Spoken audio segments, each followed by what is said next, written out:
Across the heart of the North American continent, a 1,000-mile artery is seizing up. This is not merely a seasonal shift or a temporary weather anomaly. It is a mechanical failure of a biological empire.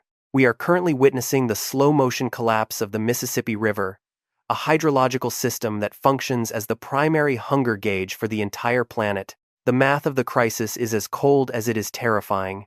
1 out of every 12 human beings on Earth is fed by the food that flows along this specific corridor. Whether it is a single grain of corn on a barge or water drawn for irrigation, the stability of the global food supply is tethered to the depth of this current. Right now, that tether is snapping. For the 4th consecutive year, historical lows are threatening to sever the link between the American interior and the global market. This is a system that directly supports 1.5 million jobs and drives nearly $500 billion in annual revenue. When this river stops, the American economy holds its breath. The scale of the disruption is almost impossible to visualize from the ground. The Mississippi River Basin covers 40% of the continental United States, draining all or part of 32 states and 2 Canadian provinces. It is the lifeblood of 50 major cities. Yet, the drought driving this disaster has now swallowed nearly 63% of the nation. This is a level of environmental stress, only 2 percentage points shy of the worst drought recorded this century, which occurred back in 2012. The river that feeds a nation is effectively being bled dry. The most alarming evidence of this collapse is found in the raw data from the river gauges. At the city of St. Louis, the water level plummeted more than 22 feet in less than 60 days. That is a vertical drop equivalent to a 2-story building being erased from the landscape. By late September, the river had fallen to 90% below its average stage, observed since early 2019. At Memphis, the readings have already entered the negative zone, approaching record lows that were previously unthinkable. This isn't just about a lack of rain. It is about the structural disintegration of a transportation network that moves 92% of the agricultural exports for the United States. A single barge on this river carries as much weight as 1,000 semi-trucks. When the water disappears, those barges don't just slow down, they stop. And when they stop, the cost of everything rises. The financial shockwaves move from the riverbank to the farm gate and finally to the global table. We are looking at a system reaching its absolute physical limit. The artery is closing, and the heart of the continent is beginning to fail. To understand the magnitude of this collapse, you have to look at a single point on the map where the machine is most vulnerable: Cairo, Illinois. This is the junction box of the American Empire. It is here that the Ohio River meets the Mississippi. By the time the water reaches this confluence, 90% of the total volume has already entered the main stem. The remaining 10% is a desperate contribution from the St. Francis, White, Arkansas, and Yazoo rivers. This means the fate of a massive cargo ship in New Orleans is decided hundreds of miles away in the parched fields of the Midwest and the Ohio River Valley. If the North doesn't bleed water, the South doesn't move grain. The efficiency of this system is a marvel of industrial engineering, now turned into a liability. Consider the physics of a single barge. It can carry 1,750 tons of grain. A standard 15-barge tow moves the same amount of cargo as 2 100-car unit trains, or approximately 1,000 semi-trucks. This aquatic highway saves shippers between $7 billion and $9 billion every single year, compared to any rail or truck alternative. But when the water vanishes, that efficiency turns into a financial anchor. As the river stages fall, the U.S. Coast Guard is forced to implement brutal restrictions. Southbound traffic near Memphis is currently limited to barges drawing no more than 10.5 feet of water. Northbound traffic is even tighter, capped at 10 feet. Tows are restricted to 6 barges wide and no more than 7 barges long. This is the equivalent of taking a massive industrial conveyor belt and cutting its capacity by more than half. You are forced to move less product at a higher cost, and that cost is being passed directly down the chain. The mechanism that kills the farmer's profit is a cold financial reality called basis. This is the brutal difference between the futures price of a crop on the global market and the local cash price a farmer actually receives. As barge rates climb, local grain buyers do not absorb the cost. they simply lower their bids to the farmer. In previous drought years, the soybean basis along the river has swung from slightly above futures to more than $1 below. This is not just a rounding error. It is a direct siphoning of profitability from the farm gate to cover the soaring costs of a failing transportation system. The scale of the agricultural stakes is immense. The Mississippi River Basin accounts for 92% of America's agricultural exports. This includes 78% of the entire world's exports of grains and soybeans. In just 1 month, total southbound grain shipments plummeted from 2,400,000 short tons to a staggering 502,000. That is a 79% drop in volume. Corn movements have fallen 72%, and soybeans have collapsed by 89%. We are watching the largest bulk commodity export port in the United States, New Orleans, becoming a terminal of stranded assets. The system is under massive strain before the autumn harvest even reaches full force. If the gauges continue to drop through October, the economic bleeding will become a hemorrhage. This crisis did not emerge overnight. It is the result of a persistent, 4-year siege that has systematically dismantled the river's resilience. To understand the gravity of the current situation, we have to look back at the historical benchmarks of failure. In 2012, the Great Plains drought cost the economy $30 billion in direct agricultural losses. During that period, the Mississippi River was forced to close at least 3 times. For a long time, 2012 was considered the ceiling of how bad things could get. That ceiling has been shattered. The current pattern of decline began in earnest in 2022. A rapid onset flash drought in the Ohio River Valley and the upper Mississippi caused water levels to plummet to depths not seen in over a decade. At Cairo, Illinois, the water hit 4.8 feet. At Memphis, it dropped to 10.8 feet. In the second half of that year alone, agricultural exports moving through Louisiana ports fell by approximately $565 million. The system was showing signs of structural exhaustion, but the worst was yet to come. In 2023, the situation accelerated. Months of excessive heat combined with a total lack of precipitation in the upstream tributaries. By the time the gauges in Memphis, Tennessee were read, the river had hit 12.0 feet below the baseline. This was not just a low point. It was the record low ever recorded at that station. The river was no longer a highway. It was a series of disconnected puddles and exposed sandbars. Fast forward to the current reality of late 2024. As of September 23rd, the Army Corps of Engineers reported that the Mississippi at St. Louis stood at just 1.27 feet. This represents a drop of more than 22 feet since the end of July. We are looking at a nearly 95% collapse in water stage in less than 2 months. The river is now approximately 90% below the average stage observed over the last 5 years. The climatology behind this is a perfect storm of bad timing. The La Niña climate pattern has recently ended, but its ghost remains. The jet stream has been pushed northward, effectively shielding the southern United States from the relief of rainfall. Meteorologists have noted that it is highly unlikely a sudden storm pattern will emerge to bail out farmers during a La Niña year.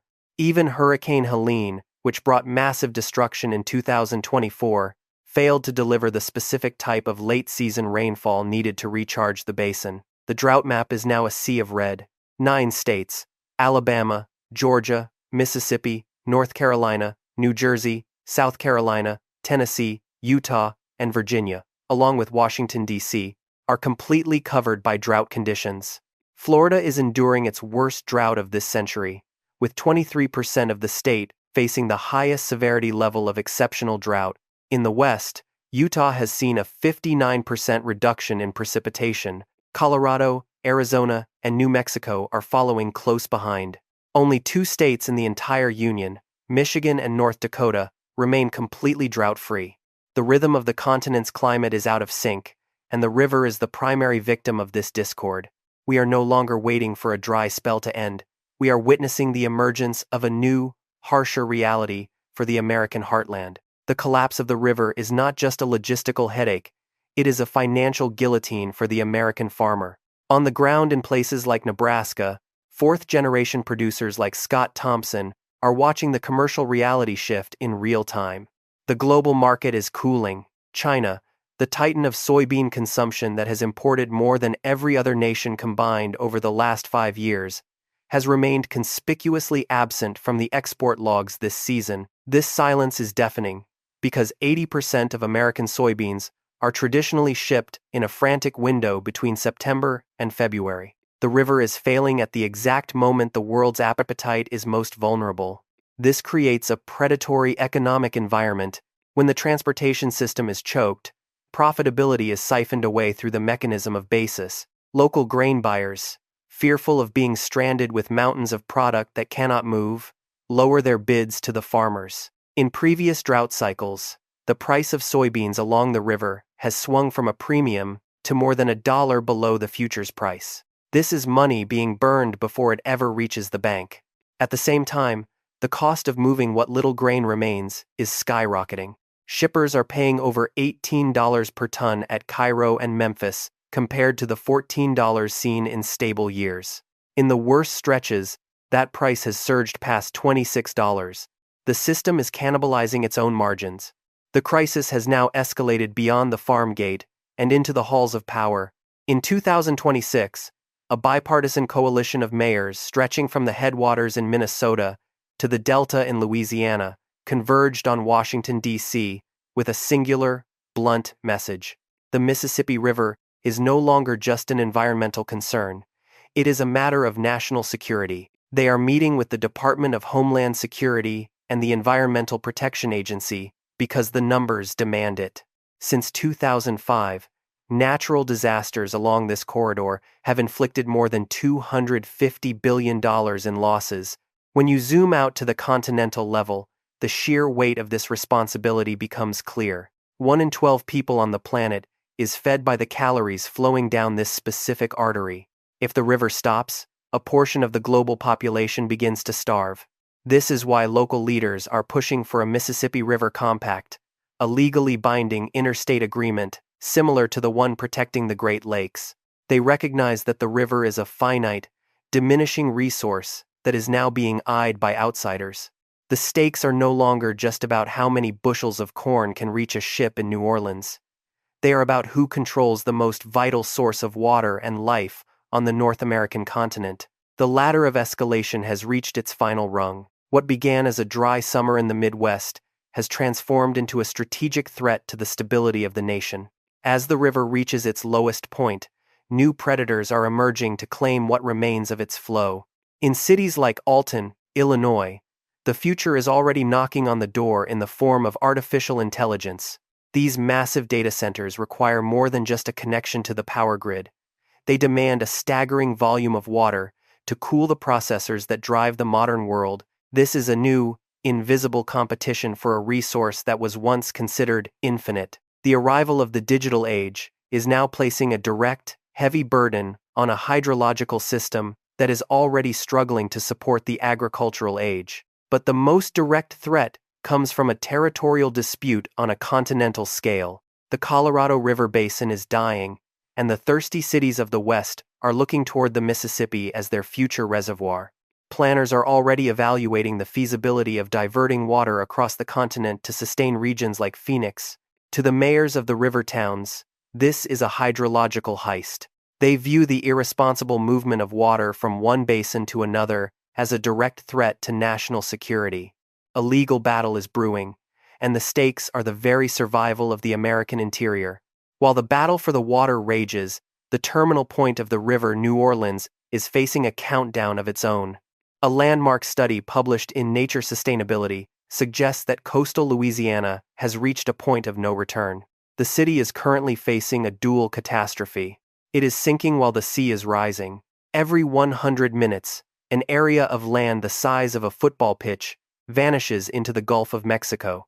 Since the 1930s, 2,000 square miles of land have been erased from the map, a territory equivalent to the entire state of Delaware. The expert consensus is chilling. There is no specific timeline, but the trend is irreversible. Even if climate change were to stop today, the city of New Orleans is effectively a time bomb. It is an island situated below sea level, facing a projected sea level rise of 3 to 7 meters. The port that handles 43% of the nation's bulk agricultural exports is being surrounded by open water. You cannot keep a sinking fortress afloat forever, no matter how much money is thrown at the problem. The river's most critical exit point is slowly being reclaimed by the sea. The Mississippi River is more than a geographic feature. It is a $500 billion machine that drains 40% of the continental United States and feeds 1 in 12 people on the planet. But the gears of that machine are now grinding against the sand. The current disruptions, the soaring barge rates, the collapsed grain shipments, and the sinking land are not isolated incidents. They are the measurable output of a complex system that has finally hit its physical limits. The environmental data suggests this is the new baseline. The Environmental Protection Agency has documented a future where the region becomes warmer and the swings between extreme flood and lethal drought become more violent. We are seeing a paradox where annual rainfall increases, but it arrives in heavy, unusable downpours that do not recharge the parched soil. As the river at St. Louis drops 22 feet in less than 2 months, we are forced to confront a reality where timely rainfall is no longer a seasonal guarantee, but a vanishing luxury. The mayors along the banks are asking the hardest question of all. What is the impact on the global economy 20 or 30 years from now if this water is not protected? We are watching a simultaneous stress test of drought, climate shift, and growing demand from thirsty AI data centers and distant, water-insecure cities. The simplest fix remains the only one beyond human control: consistent, widespread rain across the entire basin. Until that water returns, the costs will continue to climb. They will climb on the river, they will climb at the farm gate, and eventually, they will climb on every dinner table across the globe. But what happens if the water never truly comes back? What happens to an empire when its main artery finally closes for good? The clock is ticking, and for the Delta of New Orleans and the farmers of the Heartland, the tide is moving in only one direction. The silence on the Mississippi is the loudest warning in the history of the American economy. We have engineered the river to be a machine, yet we have forgotten that machines require fuel, and this machine's fuel is rain. As the salt water pushes further inland, and the desert cities look toward the basin with predatory intent, a fundamental question remains unanswered. Can a nation built on the flow of a single river survive its stagnation? The infrastructure for the next 100 years is being laid today, but it is being built on shifting sand and drying mud. We are trading our agricultural security for digital cooling and our long-term survival for short-term fixes. The crisis at the farm gate is already a crisis at the global table. The simplest solution, a season of steady, soaking rain, is the only variable we cannot manufacture. Until it arrives, the artery remains constricted. The world is watching the gauges at Cairo and Memphis, waiting for a pulse that may never return to its former strength.